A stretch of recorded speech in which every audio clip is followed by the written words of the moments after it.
Kidlat News Updates. Mga balita ngayon, 40 dating rebelde sumailalim sa 2 araw na de-radicalization program sa Masbate. Vlogger na si Francis Leo Marcos arestado ng CIDG. Buong underwater search sa MV Trisha Kirsting 3 sa Basilan, tinapos na ng Coast Guard. Ako po si Cesar Soriano para ihatid ang mga nangungunang balita sa buong kapuluan. Ngayon, 40 dating rebelde ang lumahok sa 2 araw na Former Rebels De-Radicalization Program ng 2nd Infantry Battalion katuwang ang 903rd Infantry Brigade sa 2nd IB Headquarters, Barangay Panisihan, Uson, Masbate. Naganap ang aktibidad mula February 20 hanggang 21 na naglalayong tulungan ng mga dating rebelde na makapagsimulang muli at tuluyang makabalik sa mapayapang pamumuhay kasama ang kani-kanilang pamilya.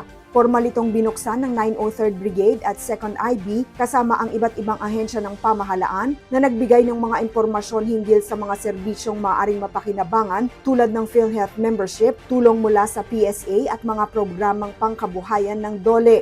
Tinalakay rin ang Local Amnesty Program at ang Enhanced Comprehensive Local Integration Program o ECLIP.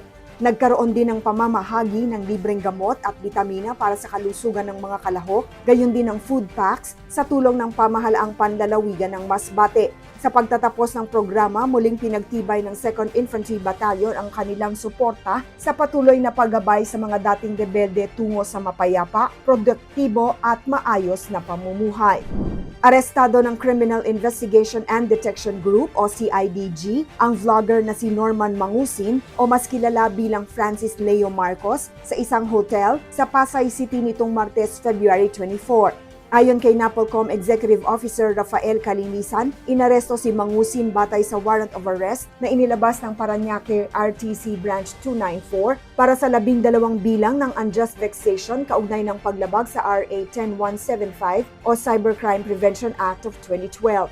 Inihain ang reklamo ng kapwa vlogger na kinilalang si MG na nag-akusa kay Mangusin ng panloloko sa ilang OFWs sa isang investment scheme na tinatayang umabot sa 40 million pesos hanggang 80 million pesos. Sinabi naman ni CIDG Director Major General Robert Alexander Morico II na tumanggap din sila ng iba pang reklamo mula sa mga biktima. Bukod dito, iniimbestigahan din si Mangusin matapos kumalat online ang larawan niya na nakasuot ng ceremonial police uniform. Itinanggi niya na siya ang nasa naturang larawan at iginiit na ito ay minanipula. Sa panig ni Mangusin, sinabi niyang napawalang sala na siya sa isang kasong may kaugnayan sa alegasyon noong 2020 at naghain din umano siya ng mas mabigat na kaso laban sa nagreklamo.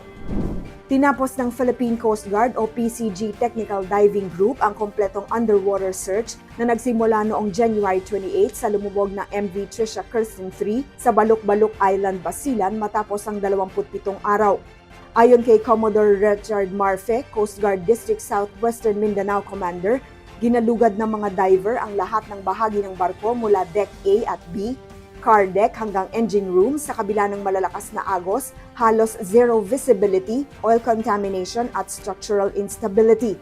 Kabuuang 22 bangkay ang nabawi mula sa loob at mga compartment ng barko. Ipinakita rin ang assessment na nakatagilid ang barko pakaliwa habang ang mga sasakyan sa car deck ay bahagyang gumuho at humarang sa access. Bagamat tapos na ang primary search, magpapatuloy ang re-swiping dives hanggang February 26 upang matiyak na walang bahaging napalampas, hakbang na inaasahang magbibigay linaw at closure sa mga pamilyang naiwan. Lumubog ang MV Trisha Kirsting 3 noong January 26. Para sa Kidlat News Channel, ako si Rosalyn Sinchonco, nag-uulat. ako po si Cesar Soriano, kasama nyo sa bawat pagbuto ng balita.